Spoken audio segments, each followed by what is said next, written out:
The Climate Action Reserve is the most experienced and trusted offset registry to serve the carbon markets. As more organizations look to combat climate change and support environmental projects with true integrity, they turn to the reserve to foster real solutions and reductions in greenhouse gas emissions.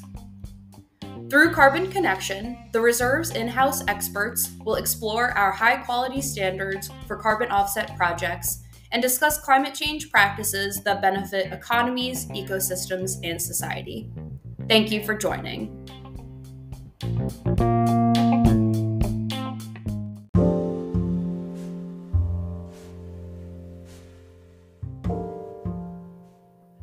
Hi, my name is Lauren Wilson, and welcome to our next episode of Carbon Connection, hosted by Climate Action Reserve. Today, we are going back to the basics as I introduce a few key terms and topics critical to the Reserve's programming as well as the carbon market. In this episode, I will be covering the ins and outs of protocols, including what they are and how they are developed. Thanks for joining. So, what are protocols? For the Climate Action Reserve program, protocols are like rulebooks. They provide detailed guidance for how voluntary offset projects must be developed and how emissions reductions are counted. To be more specific, the protocols specify eligibility criteria and detail steps to estimate, monitor, and verify greenhouse gas reductions achieved by specific types of projects. While each protocol contains specific guidance to individual project types, Reserve protocols also adhere to general project accounting principles for the development, quantification, and verification of greenhouse gas emission reduction projects in North America. So what are Climate Action Reserve's protocols? To date, the Reserve has adopted 22 protocols across a variety of sectors for use in the United States, Mexico, and Canada. These protocols cover agriculture and other natural climate solutions, including forestry, waste handling and methane destruction, and industrial processes and gases. Each protocol also includes guidance for verifying adherence to the protocol guidelines and emissions calculations.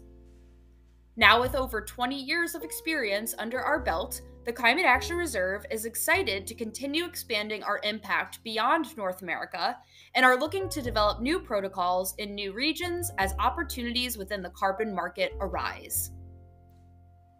Of our protocols, a few of them are applicable for use through California's Compliance Offset Program.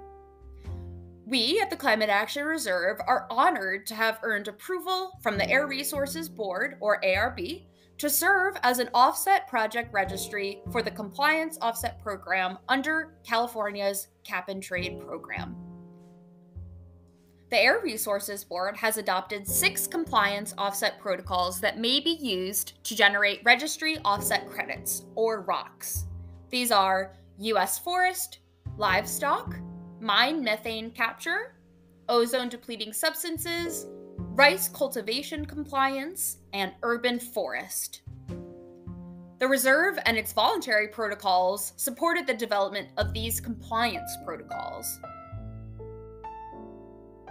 Now, I want to share a little bit more about the Reserve's protocol development process and why it's critical to our program's integrity. Properly vetted, rigorous protocols are the foundation for generating high-quality offsets. The Reserve is committed to producing high-quality offset protocols, and to this end, uses an intensive, multi-stakeholder public process to develop its protocols. This approach integrates extensive data collection and analysis with review and input from a diverse range of experts and stakeholders. This process produces high-quality, well-vetted, and credible protocols based on best practices from national and international standards. All protocols are voted on by the Climate Action Reserve Board of Directors before they are officially adopted and made available for use. documentation and materials from the protocol development process, and all official protocol documents are available on the Reserve website. Throughout the protocol development process, we must ensure that our protocols adhere to certain rules and standards.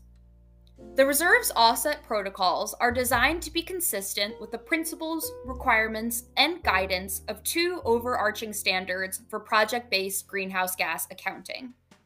The first is the International Organization for Standardization, or ISO, 14064 Part 2, as well as the World Resources Institute, or WRI, and World Business Council for Sustainable Development, or WBCSD, their greenhouse gas protocol for project accounting. Both standards contain consistent general requirements for quantifying reductions in greenhouse gas emissions, or increases in carbon sequestration, that result from project-based activities, including requirements for establishing greenhouse gas accounting boundaries, estimating baseline emissions, determining project case emissions, and monitoring project activities.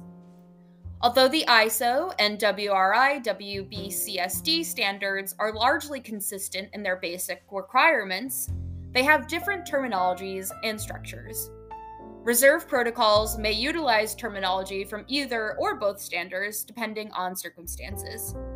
The structure and general content of Reserve protocols are presented in further detail in our Reserve Offset Program Manual.